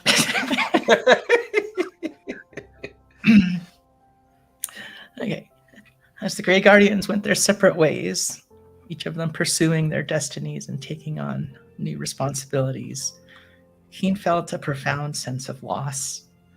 The family she had found in her companions was dispersing, and the uncertainty of the future weighed heavily on her heart. She returned to Tal'Dorei with Allura and continued to work as an agent, using her unique skills and experiences to protect the realm. And though she was grateful for Allura's support, Keen found herself struggling with powerful emotions that she hadn't really expected before. With Allura's guidance, Keen worked through the trauma of her past and slowly rebuilt the shattered pieces of her life. Even in the face of adversity, she pushed forward with resilience, eventually finding a newfound sense of security and stability with herself. In time, Keen felt strong enough to confess to Trinella, that's the daughter of the people that she had taken out. A confession that drove an even deeper wedge between them. Trinella was horrified at what she had learned and could no longer trust Keen nor forgive her for her actions. And despite Keen's heartfelt pleas for forgiveness, Trinella severed ties with her former friend and mentor. I might cry. Devastated by this turn of events, Keen returned once more to Tal'Dorei, where Allura offered her comfort and support during this time of darkness. And despite this, no words could erase the hurt that lingered in Keen's heart. She had come close to redemption, but instead found herself further entangled in a complex web of regret and loss that she could not escape. Years passed, and Keen and Trinella eventually reconciled, but they never became as close as they once were. And despite their falling out, Keen kept her promise, ensuring Trinella's well-being through Allura, a continuous reminder of what could have been. Seeking to forge her own path and honor the lessons she had learned from her friends, Keen chose a new name for herself, Illyria, symbolizing the strength, resilience, and newfound sense of self-worth she had discovered. With Allura's support and blessing, Illyria left Tal'Dorei to embark on a new journey, determined to use her abilities to make a difference in the world. As the years passed and Illyria traveled, she found that the lessons of her Grey Guardian friends had taken root within her. Abraxas's craftiness resurfaced when she needed to think outside of the box in order to find a solution for unexpected problems. And Quirk's trust in one's instincts led her to rely on her own judgment and push past any doubts that she had. Mira's kindness reminded her to be compassionate and to take into account the feelings of others, while Fredgette's fearlessness encouraged her to take risks and ride the dragon. As Illyria traveled, she embraced her changeling abilities, became a living legend, a mysterious figure who intervened in the lives of those she encountered. Known in the tales and songs as Illyria the Grey, she delivered justice to the wicked, aided those in need, and rewarded kindness where she found it. As the years went by, the legend of Illyria the Grey grew, and she became a symbol of hope and inspiration for those seeking to overcome their own troubled paths. The woman once known as Keen had finally found her true identity, and with it, the purpose that had eluded her for so long. After many years, rumors of Illyria's eventual passing began to circulate, yet many refused to believe that the elusive changeling was truly gone. Sightings of mysterious figures bearing her likeness were reported, and whispers of her presence continued to echo throughout the land. The legend of Illyria the Grey lived on, her spirit woven into countless stories, inspiring future generations to find their own paths and to seek redemption and justice. And that's it. Sorry, it was so long. No, that's awesome. I loved it. That was beautiful. What's the future hold for Gork? Gork would return to his people in the Greylands. He would travel to the volcano of Kravagard. He would go to the crater at its peak and plant his flag, announcing to all that were there that any lands not yet claimed in the north would belong to him and his people, thus creating the very first Orc Empire. And while the kingdoms to the south would be at first glad that the many tribes of marauding orcs would be gone out of their lands, there was soon a feeling of discomfort. For the only thing more troublesome than a bunch of rampaging angry green boys is a unified empire. However, he would rule with honor as much as he could. His followers would soon come to call him the prophet, leading his people to a much brighter future than before. Though in the dark corners of the taverns and in the kingdoms to the south, many would simply refer to him as the Beast, seeing nothing more than a violent green orc, ready to fight anything and everything. In time, the north would grow, with the roads being built by order of Gork. These would be known as the King's Roads, and were surprisingly safe to travel on. However, travel far from them, off into the wilderness, into the orcs' lands, and you may find yourself paying quite unreasonable taxes or entry fees, as the ever impatient orc kind would constantly be fighting one another. For this is a harsh land for a harsh people, and Gork would want them to stay strong. So they would be in a feudal state. The 13 great clans all fighting amongst each other, but relatively keeping the peace. The one main location in this north would be the city of Two Towers, where it was just the city of the Two Towers, the two siege towers. Here would be the trade hub for the entire north. It would be a live and vibrant place as people would settle down into peace after the end of the calamity. Here, Gork would have commissioned the building of a great library. And in front of this library, there would be a great statue of a halfling with a funny little fox on her back. In time, there would be 4 great statues built throughout the kingdom. And in time, people would forget who they were and what they did, but all would remember that they were important to the creation of this new kingdom. But this was not like your ordinary libraries. For when you went inside, there are no books. Instead, you have many elderly beings, orcs, halflings, dwarves, elves, dragonborn, sitting around fires, all trained in the art of remembrance. As they would read books, and they would memorize the contents of them in their complete, and then would burn the books. The knowledge preserved in the minds as they passed this tradition down from one to the next.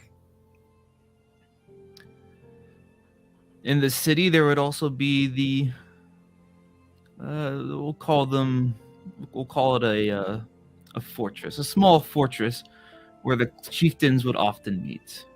More of a drinking hall where rowdy parties would go on late into the night. And in front of this hall would be the sly, roguish figure. Though many don't know, again, in time the name would be forgotten, but she would be remembered as a great hero who helped Gork forge this kingdom. And then the third in the city and last in front of this scholarium, a great place where magic will be perfected, is the statue of a metallic dragonborn with great wings. And many would come here from all over, tribal shamans, sorcerers, and wizards to perfect their art of the arcane and the magic. However, there's one other place in this great north.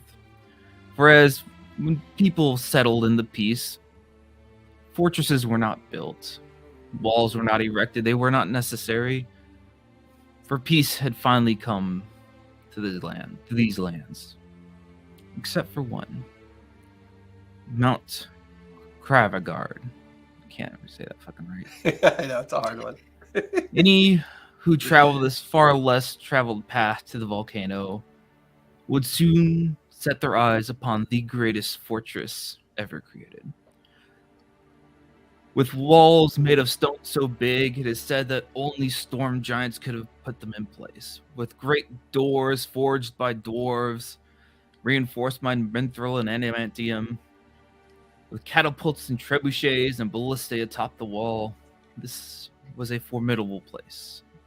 Few are allowed entry, for this is Gork's realm, where his tribe reigns supreme. As one would look up the mountain, you would see near the top great docks where brutal airships would moor. There are a few for trade coming and going, but here you see dozens of airships, silent, waiting to be awoken, for the sails to be filled with air, for the balloons to be full, to be called to war. For this was a fortress of warriors, ever ready, ever prepared for what would ever come next. However, at the very top of this volcano, one would see the coverings of a great tree. For Gork's standard placed there was made with a branch from a certain druid's magical tree. And this would take root in the volcanic soil and the snow, and would grow tall and large with its canopy covering the top of the volcano. In the crater, something unusual would happen. The snow would melt, and plants would grow. But these were no ordinary plants. For in this magical place, anything can grow in abundance. The herbs that alchemists use that can only be found in rare and exotic places would grow here in abundance. Even things from the Fae could be brought and planted in its soil. And in the very center in front of the tree would be the statue of a druid. Again, in time, the name would be worn down to where none would read. But once again, they would all know that this was yet another hero. And then deep within the volcano, over a cooled magma pit, held by chains would be a great onyx throne. A throne made of volcanic glass sat above on a platform above what was once a great magma chamber. And this is where Gork would rule from. In time, though, orcs are not known to have long lives, but Gork would live longer than most. One day, and as he was aging, he would gather his chieftains and his greatest warriors to his citadel, and he would give them each 13 scrolls with a golden seal protected by divine power. He gave his final words to his chiefs. It is unknown what he said to them, and they never spoke of it, only being passed down from chief to chief.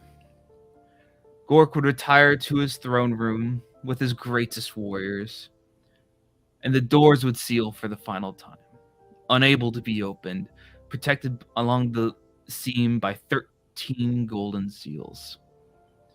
And it is rumored that one day the 13 seals will be broken.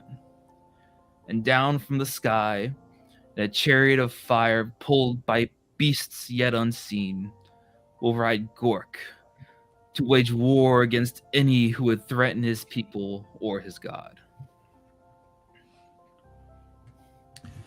Before, that was awesome. Gork's done epilogues before, so I really appreciate what you did there, Gork. It's That was awesome. That was awesome. Before empires are built, before ancient gnomish cities are restored, the journey of a lost people being brought into a familiar valley to be given a second opportunity, and an ever busy individual seeking redemption, they make a promise to each other. The first day of Thunshir, the beginning of spring, they would meet on a hilltop near the entrance to Sawtooth Valley. And they would equally sit alongside each other around a table with a fifth empty seat. And rumors of these strange people doing this year after year after year grows.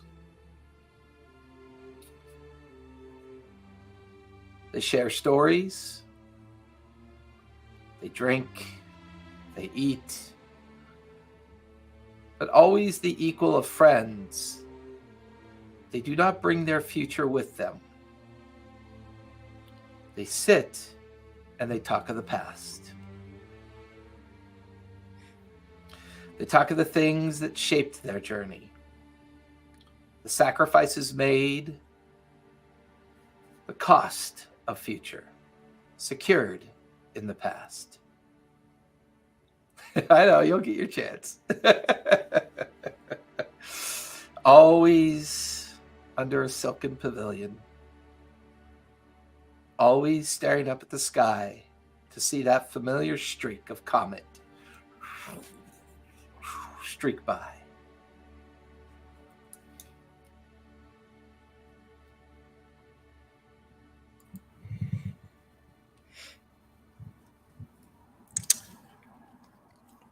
So we find Abraxas once the Citadel blips off.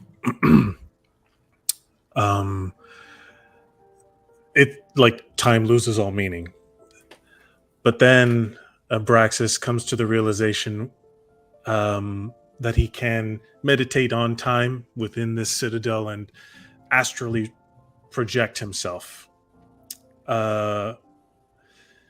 essentially into different timelines, and at first it's kind of explorational. Like he like checks, the first thing he does is find the one timeline where he's with his mom, the one that was like the very superficial life that was taken from him. And he's like, okay, and he got to kind of experience it and observe it.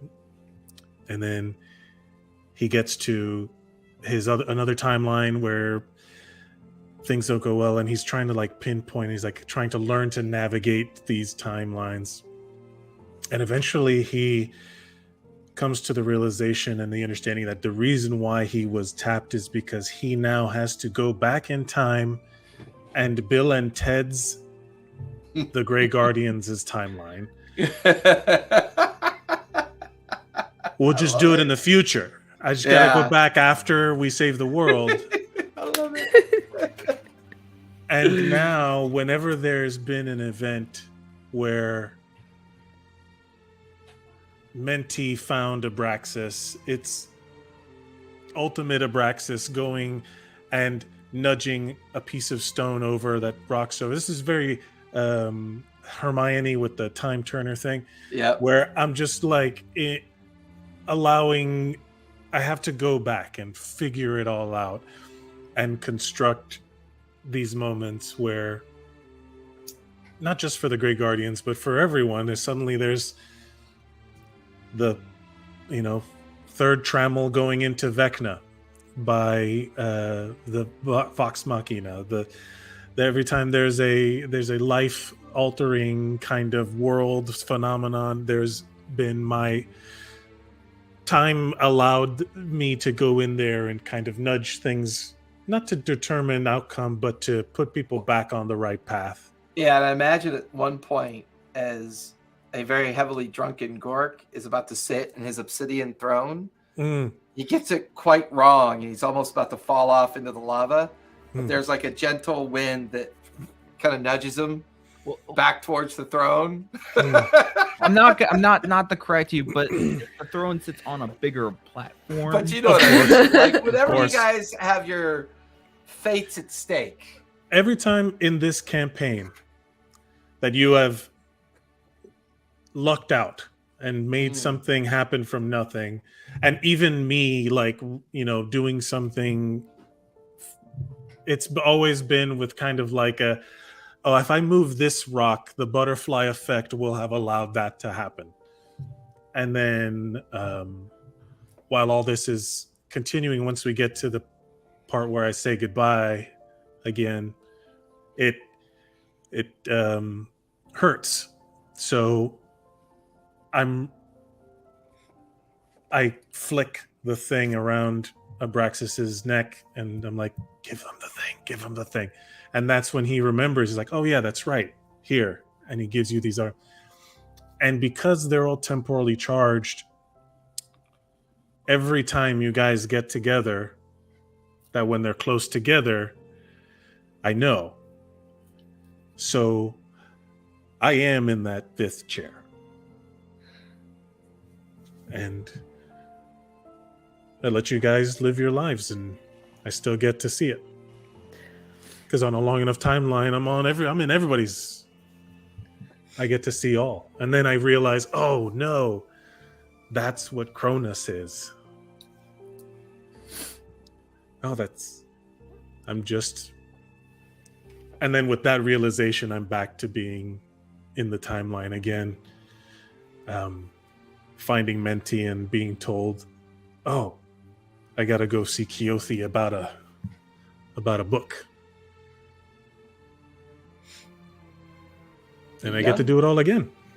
A young couple stand near a village that has recently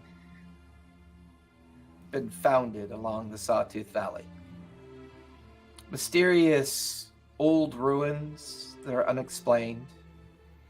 This young couple paid for this plot of land for the hard work and sacrifice of a future that they are unaware as to how much it truly cost.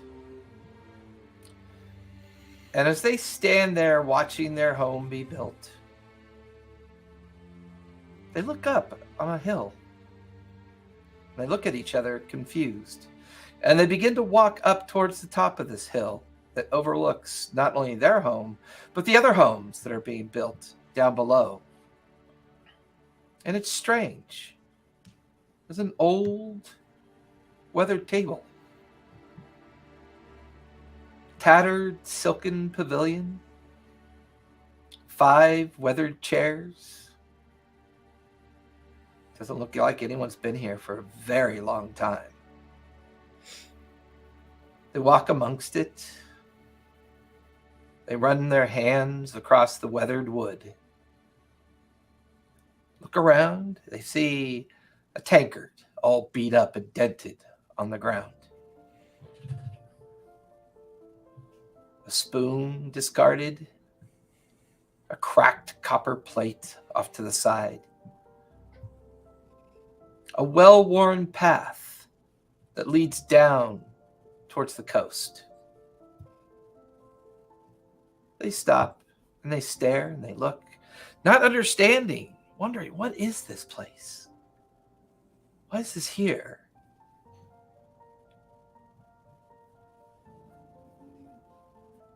But there's a bit of reverence, an acknowledgement. No one's disturbed this under all pretense, and they decide to leave it. just in case. Just in case. And as the young couple walk back down the hill, they stare at the myriads of crowds of people that kind of linger in new streets, new pathways, new homes, new futures. The young couple look up. Huh. A comet streaks by. To share a moment and smile up at the comet.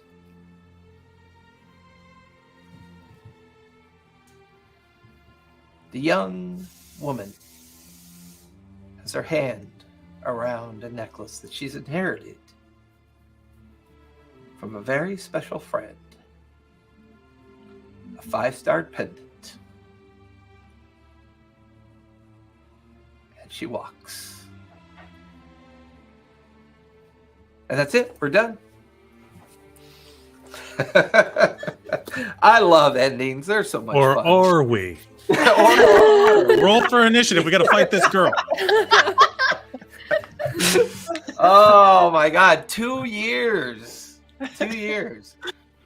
Woo, it's been a while, Oh yo. man. Gork, that was great, Sam. I love that. You did great.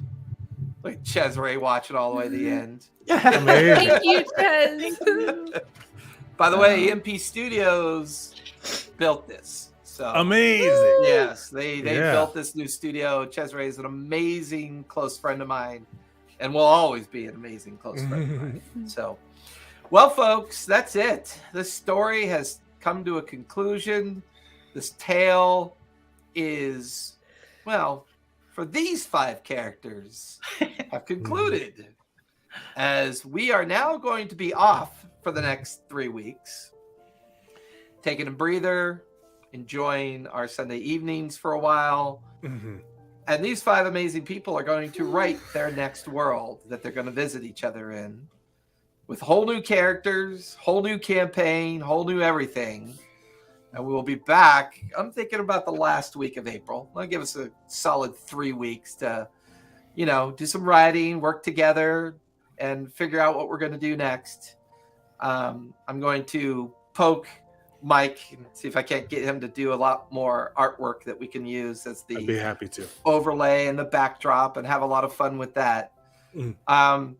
I will say this much. This game is important because this is how you meet new people.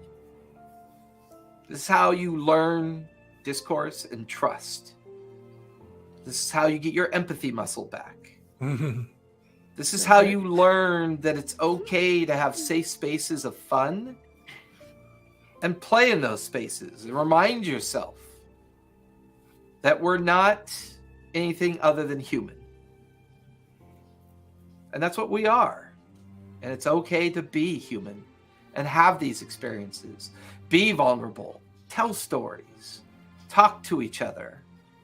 Enjoy the limited amount of time that we have on this place. And do not miss out on these amazing opportunities. There are so many people out there that are alone and missing these opportunities. And I want you to find them and enjoy them and become someone new. Become something different. Don't be afraid to be yourself. Take some friends along with you and learn how to journey.